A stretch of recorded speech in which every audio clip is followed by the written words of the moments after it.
यहाँ धर्म कर्म को देने के लिए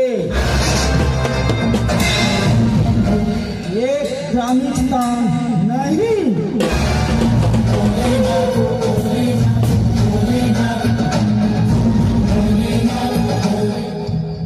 कर्म कृष्ण का कहने लिए कुरुक्षेत्र नहीं,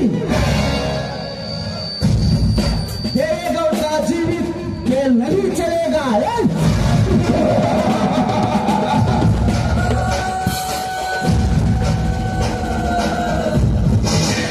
ನಾನ್ಯಾರು ಬಡವರ ಬಿಸಿ ರಕ್ತ ಕುಡಿಯುವ ನರಹಂತಕ.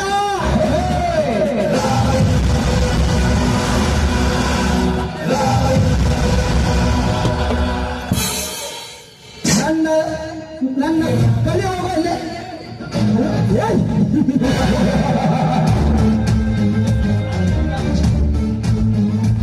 ಸುತ್ತಮುತ್ತ ಸಾವಿರ ಹಳ್ಳಿಗೆ ಈ ದೇವೇಗೌಡನೇ ಸರ್ದಾರ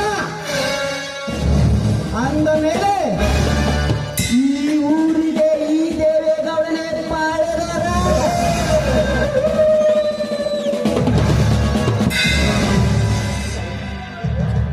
ಈ ಕೈಗಾಲವನ್ನೇ ನನ್ನ ಕಾಲಲ್ಲಿ ಮುದುರಿಕೊಂಡು ಕೂತಿರುವಾಗ ನನ್ಯಾರು ಏನು ಮಾಡಲು ಸಾಧ್ಯವಿಲ್ಲ. ಅಂದ ಮೇಲೆ ಈ ಊರಿಗೆ ಈ ದೇವೇಗೌಡನೇ ಪಾಳೆಗಾರ. ಸೀತಾ, ನಾನು ಎಷ್ಟೋ ಸ್ತ್ರೀಯರನ್ನು ಶೀಲ ಸವಿದು ನನ್ನ ಕಾಮದ ನೀವು ಈಡಿಸಿಕೊಂಡಿರುವೆ. ಆದರೆ ನೀನೊಬ್ಬಳೇ ಬಾಕಿ ಇದೆಯಾ. ಒಂದಲ್ಲ ಒಂದು ದಿನ ನಿನ್ನ ಶೀಲ ಸವಿದು ನನ್ನ ಕಾಮದ ಅಗ್ನಿಯನ್ನು ಏಳಿಸಿಕೊಳ್ಳದಿದ್ದರೆ ಲೇ ಸೀತಾ, ನನ್ನ ಹೆಸರು ದೇವೇಗೌಡನೇ ಅಲ್ಲ.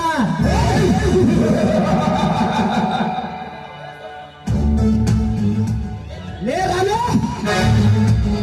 ನಿನ್ನ ಕುಟುಂಬವನ್ನು ಬೀದಿ ಪಾಲು ಮಾಡಿ ನಿನ್ನ ಸಂಸಾರವನ್ನು ಬೀದಿ ಪಾಲು ಮಾಡದಿದ್ದರೆ ನನ್ನ ಹೆಸರು ದೇವೇಗೌಡನೇ ಅಲ್ಲ.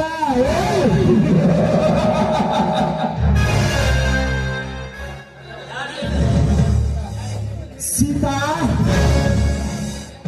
ನೀ ಎಷ್ಟೇ ನಿನಗೆ ಎಷ್ಟೇ ವಯಸ್ಸಾದರೂ ನಿನ್ನ ಯೌವನಕ್ಕೆ ವಯಸ್ಸೇ ಆಗಲಿಲ್ಲ.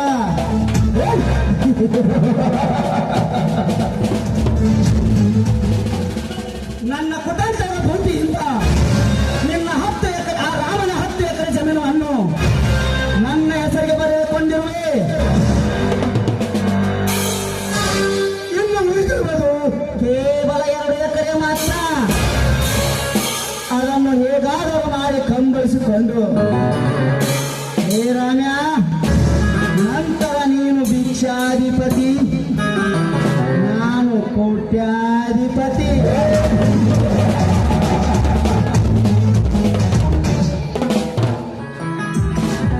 ಹೇ ಬಟಂಗಿ, ಏನು ಮಾಡುತ್ತೇವೆ?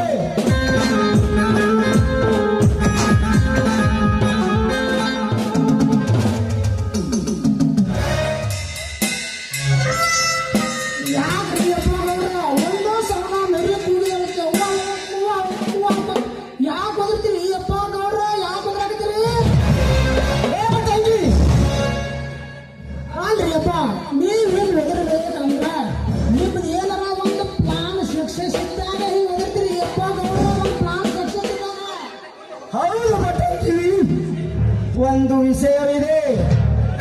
ಆ ಸೀತಾ ನನ್ನ ಸತಿಯಾಗಿ ಬರಲಿಲ್ಲ, ಆ ರಾಮನ ಹೆಂಡತಿಯಾಗಿ ಹೋದಳು. ಅವಳ ವಂಶ ಸರ್ವನಾಶ ಮಾಡಲೇಬೇಕು. ಕೇವಲ 50,000 ರೂಪಾಯಿ ನನ್ನ ಹತ್ತಿರ ಇಸುಕೊಂಡಿರುವುದಕ್ಕಾಗಿ ಅವರ 10 ಎಕರೆ ಹೊಲವನ್ನು ಕಿತ್ತಾಕಿಕೊಂಡಿರುವ ಭೂತ ನಾನು.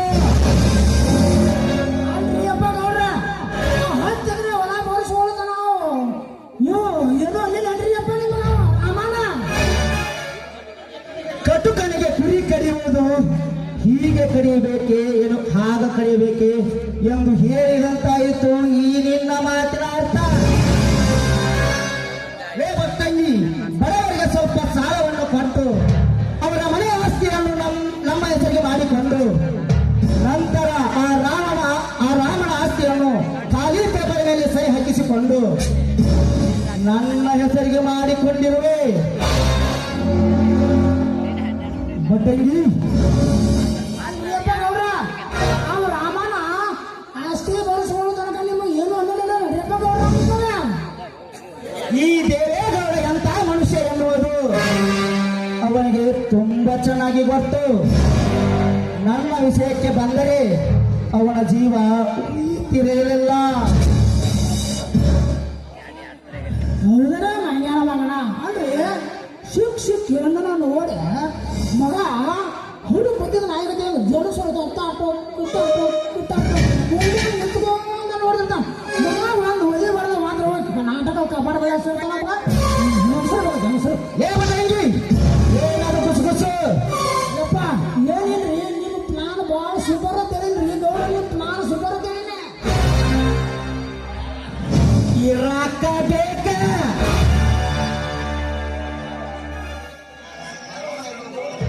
ಆ ರಾಮನ 7 ವರ್ಷದ ಹಿಂದೆ ನನಗೆ 1 ಲಕ್ಷ ರೂಪಾಯಿ ಸಾಲವನ್ನು ಕೊಡುವುದಿತ್ತು. ಅದನ್ನು ಕೊಡುವ ಸಮಯ ಇನ್ನು 1 ತಿಂಗಳು ಮಾತ್ರವಿದೆ. ಕೊಟ್ಟರೆ ಸರಿ, ಕೊಡದಿದ್ದರೆ ಅವನ ಆಸ್ತಿ ಅವನ ಹೆಂಡತಿ ನನ್ನ ಸೊತ್ತು.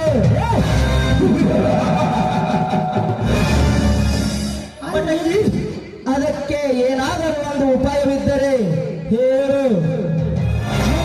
ಗೌಡ್ರ ಈ ಒಣ ತಲೆ ಯಾವಾಗ ಉಪಾಯ ಉಳಿಬೇಕ್ರಿ ಒಂದು 90 ಕುಡ್ದಾಗ ಒಂದು ಸ್ವಲ್ಪ ಉಪಾಯ ಉಳಿದಿದ್ದಾರೆ.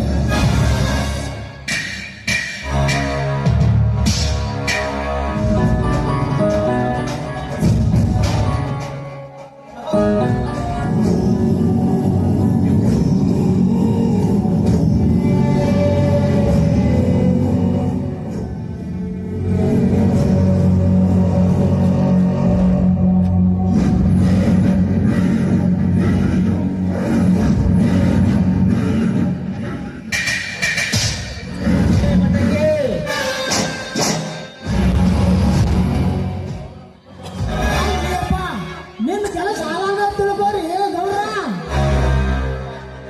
ಶಬ್ಬಾಸ್ ಬಟಂಗಿ ಶಬ್ಬಾಸ್, ಒಳ್ಳೆ ಉಪಾಯವನ್ನೇ ಕೊಟ್ಟೆ. ಆ ಚಂದ್ರಕಾಂತನನ್ನು ಬುಗುರಿಯಂತೆ ಆಡಿಸಲೇಬೇಕು.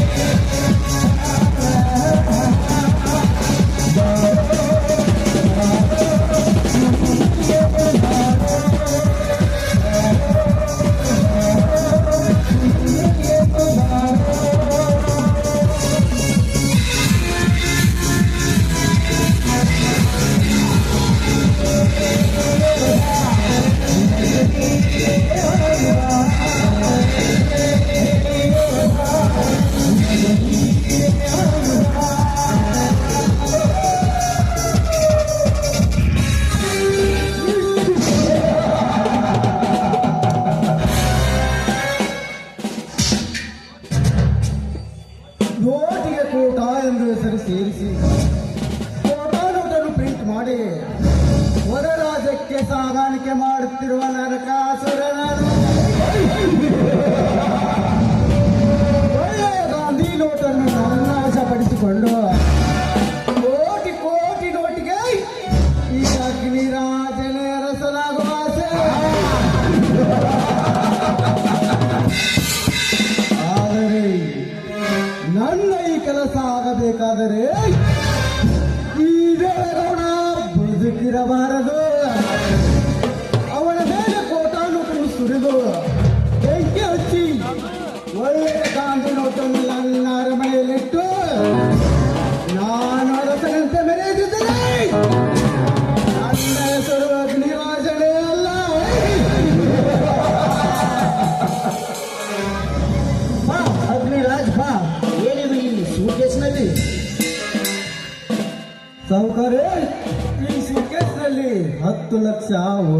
ಹಣವಿದೆ.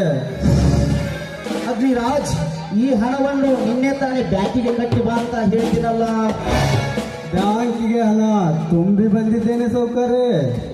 ಮತ್ತೆ ಈ ಹಣ ನಾನು ತುಂಬಿ ಬಂದಿದ್ದು ಕೋಟಾ ನೋಟು. ಈ ಸುಟ್ಕೇಸ್ನಲ್ಲಿರುವುದು ಒರಿಜಿನಲ್ ನೋಟು. ತೆಗೆದುಕೊಳ್ಳಿ. ಶಪಾಶ್ ಅಗ್ನಿರಾಜ್, ಶಪಾಶ್. ಮೆಚ್ಚಿದೆ ಈ ನಿನ್ನ ಧೈರ್ಯಕ್ಕೆ. ನಿನ್ನಂತ ಪಾರ್ಟ್ನರ್ ಪಡೆಯುವುದಕ್ಕೆ ನಾನು ಪುಣ್ಯ ಮಾಡಿರಬೇಕು. ಹಾ ಅಗ್ನಿರಾಜ್, ಈ ಕ್ಷಣ ಮರೆಯಲಾಗದ ಕ್ಷಣ. ಹಾ ಅಗ್ನಿರಾಜ್, ನಮ್ಮ ಕೋಟಾ ನೋಟಿನ ಫ್ಯಾಕ್ಟ್ರಿ ಹೇಗೆ ನಡೆಯುತ್ತಿದೆ? ಚೆನ್ನಾಗಿ ನಡೀತಾ ಇದೆ ನೋಡ್ರಿ. ಆದರೆ ಆ ಪೊಲೀಸರು ನಮ್ಮ ಮೇಲೆ ಕಣ್ಣಿಟ್ಟಿದ್ದಾರೆ. ಅಗ್ನಿರಾಜ್, ಹೇಳ್ತಾ ಇರಿ, ಪೊಲೀಸರು ನಮ್ಮ ಮೇಲೆ ಕಣ್ಣು. ಹೌದು ಸಾವುಕಾರ್ರೆ, ಈ ಒಂದು ತಿಂಗಳ ಹಿಂದೆ ನಾನು ಕೋಟಾ ನೋಟನ್ನು ಸಾಗಾಣಿಕೆ ಮಾಡುತ್ತಿರುವಾಗ ಪೊಲೀಸರು ಬೆನ್ನಟ್ಟಿದ್ದರು. ಆಗ ಹೇಗೋ ಬಚಾವಾದೆ. ಈಗ ಒಂದೆರಡು ಬಾರಿ ತಪ್ಪಿಸಿಕೊಂಡಿದ್ದೇನೆ. ಒಂದು ವೇಳೆ ನಾವು ಮಾಡುವ ವ್ಯವಹಾರ ಅವರಿಗೆ ಗೊತ್ತಾದರೆ ನಾವಿಬ್ಬರು ಕಂಬಿ ಎನಿಸುವುದು ಗ್ಯಾರಂಟಿ. ಕಂಬಿ ಎಣಿಸುವುದು ಅದು ಈ ಜನ್ಮದಲ್ಲಿ ಸಾಧ್ಯವಿಲ್ಲ. ಇದಕ್ಕೊಂದು ಉಪಾಯ ಮಾಡಲೇಬೇಕು. ಹಾ, ಈ ಅಗ್ನಿರಾಜ್ ಬಹಳ ದಿನ ನನ್ನ ಜೊತೆ ಇದ್ದರೆ ನನಗೆ ತೊಂದರೆ ತಪ್ಪಿದ್ದಲ್ಲ. ಹೇಗಾದರೂ ಮಾಡಿ ಅಗ್ನಿರಾಜನನ್ನು ಜೈಲು ಪಾಲು ಮಾಡಲೇಬೇಕು. ಆಗ ನನಗೆ ಯಾವ ತೊಂದರೆಯೂ ಇಲ್ಲ. ಯಾಕೆ ಸಾವುಕಾರ್ರೆ, ಏನಾಯ್ತು? ಏನಿಲ್ಲ ಅಗ್ನಿರಾಜ್, ಪೊಲೀಸರ ವಿಷಯ ನಾನು ನೋಡಿಕೊಳ್ಳುತ್ತೇನೆ. ಅದರ ಬಗ್ಗೆ ನೀನೇನು ಚಿಂತಿಸಬೇಡ. ಓಕೆ ಗೌಡ್ರಿ, ನಾನಿನ್ನು ಬರುತ್ತೇನೆ.